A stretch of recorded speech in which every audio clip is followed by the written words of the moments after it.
First at 4, a search and rescue mission in the rubble of a condo collapse. Breaking information from the scene and the mystery that makes this disaster so disturbing. From show business to birth control, pop star Britney Spears paints a story of restrictive control and launches a new bid for freedom. Paula Tutman taking a look into the kind of legal battle her singer is facing today. Case in point, Britney Spears, and why what's happening to her could actually happen to almost anyone, no matter how old you are. It's a cautionary tale. Paula, storm's getting an early start on us, and we've got more just around the corner. Don't expect many breaks as we head into the weekend. We'll look at a very soggy forecast right now. First at 4.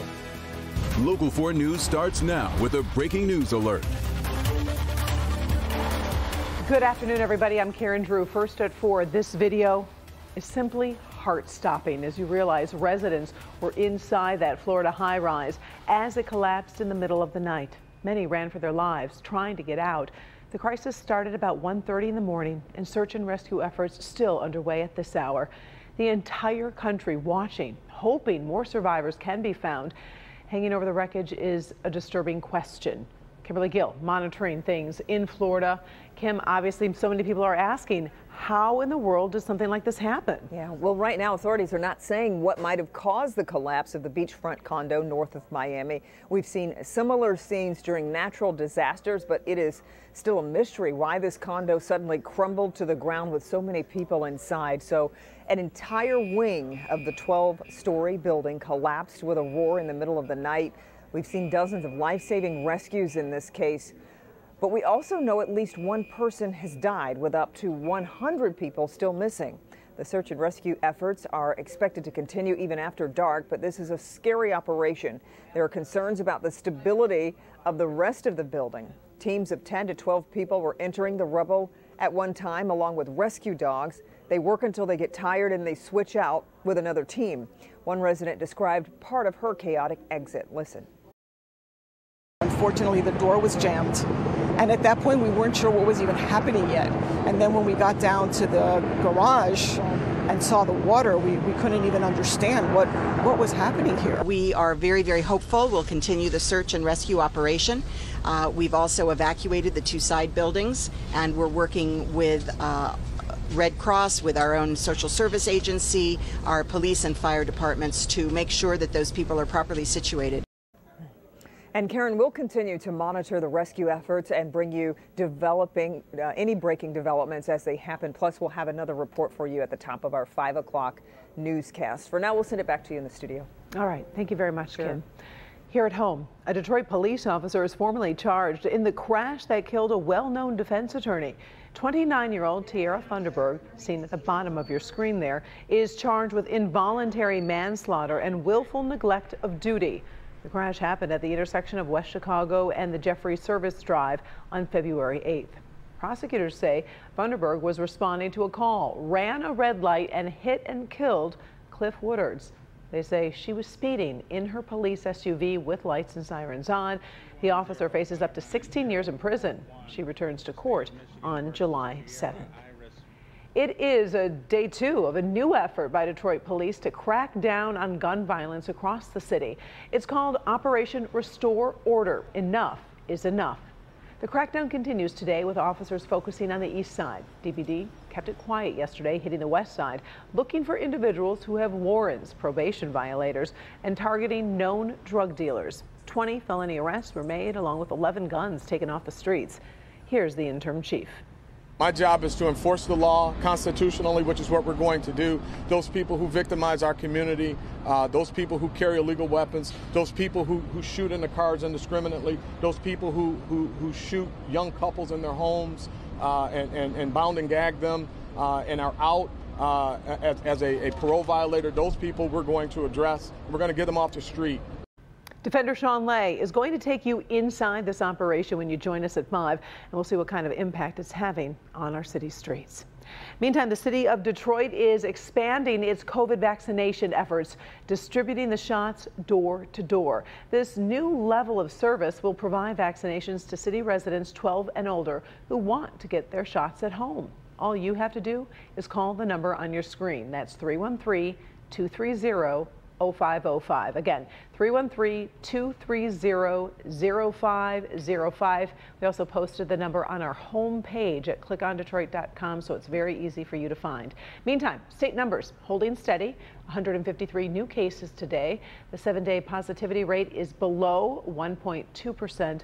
Sadly, 28 additional deaths have been recorded, showing the virus is still a serious threat, especially if you have not been vaccinated.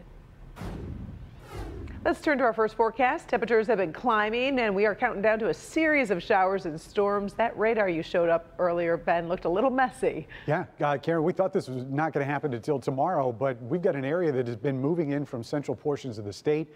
This is weakening. It's not severe, and we think it is going to continue to weaken, but there's going to be some downpours and lightning strikes, especially if you're in the west and north zone here in the next few hours. Here's how we think it's going to go. Mostly, again, the northern half of the area is going to see that. By the time we get to 8, 9 o'clock, maybe a couple sprinkles a little bit further south, but this area should be wrapped up by midnight. And this is just the first of many. In fact, we could see our next round even before the sun comes up tomorrow. So our impacts are pretty much moderate right through the start of next week. Showers and thunderstorms, plenty of rain. We'll talk about just how much we're expecting and the possibility of severe weather, at least in the short term, all in just a few minutes. Karen? Thank you, Ben.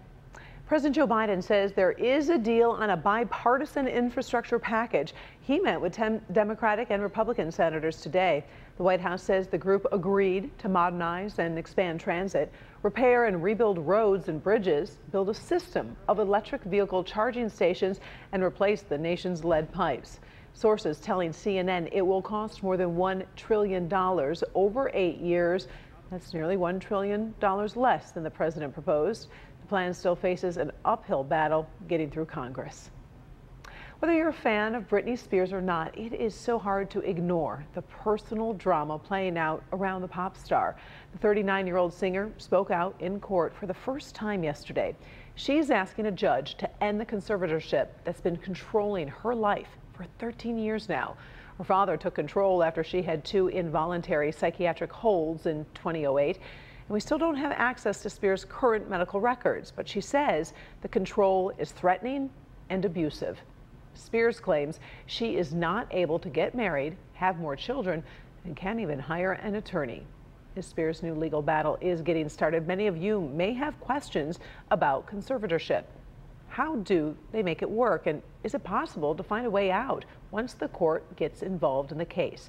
Paula Tutman spoke to experts and a member of another celebrity family about this complicated and emotional legal maneuver. You know, it's the big famous cases you hear about, the Britney Spears, the Casey Kasems, B.B. Kings, Glenn Campbells, big names, big money. But every single day in probate courts around the country, regular everyday people are struggling to make the best financial decisions they can for their impaired loved ones. Shelby Township attorney and conservator consultant Alan Pollack will tell you. You know darn well that the vast majority of these cases are not problematic. Most of them involve family members that are just trying to do the best they can. It's the bad apple cases that get all the publicity. Now, there is a difference between a court-appointed guardian and conservator. The guardian handles the physical body, medical, housing, placement. The conservator handles the money. They both have ethical and professional responsibility to the people they care for. To have a guardian or a conservator, under most circumstances, you have to be an incapacitated person or a minor child. In the metro area, the conservator actually has to report to the court and file accountings, showing receipts, hours served, producing a paper trail, which is why the fact that Britney Spears' conservator father was getting paid $16,000 a month is a shocker. $16,000, I can't imagine how you could rack up those kind of fees in a month. Just taking care of an individual doesn't make any sense. But Spears also claimed of Svengali-style control over her body and medications. Unlike in Michigan and California, the conservator can be appointed to rule over business, physical, and personal affairs. That said, Carrie Kasem, daughter of radio icon Casey Kasem, an advocate for more court accountability in these matters, and host of the podcast Bitter Blood, which chronicles her family's bitter fight over the care of her late ailing father, has been watching the Britney saga while nursing her own pain. Maybe she needed help for the first year, maybe to get her back on her feet, but 13 years? No. And she has this important advice for the famous and not so famous alike. What people can learn from this is make a plan, because if you don't make a plan, somebody's going to make it for you. So once you turn 18, I don't care if all you have is a backpack and a cat. Make a plan. Where do you want that cat to go? Where do you want your life to go if something happens? Do you want to stay on life support? Do you not want to stay on life support? Who do you want taking care of you? People think, oh, you know, I'm young. I don't need to do that. Wrong. You need that power of attorney, that durable power of attorney, the paperwork signed and done before it gets to the court level. Paula Tutman, Local 4. As for Spears, her attorneys now have to file an official petition to end the conservatorship, and the next scheduled court date is July 14th. Still ahead, first at 4, many American women keep their own last names when they get married. Today, there is a new ruling on that practice in another country, and the court's decision might surprise you. Also, diversity problems at the palace. A new report shows Prince Harry and his wife were not wrong when they spoke out about royal shortcomings. First, he used to be a federal prosecutor. Now, Rudy Giuliani is paid a price for claims he made after the 2020 election.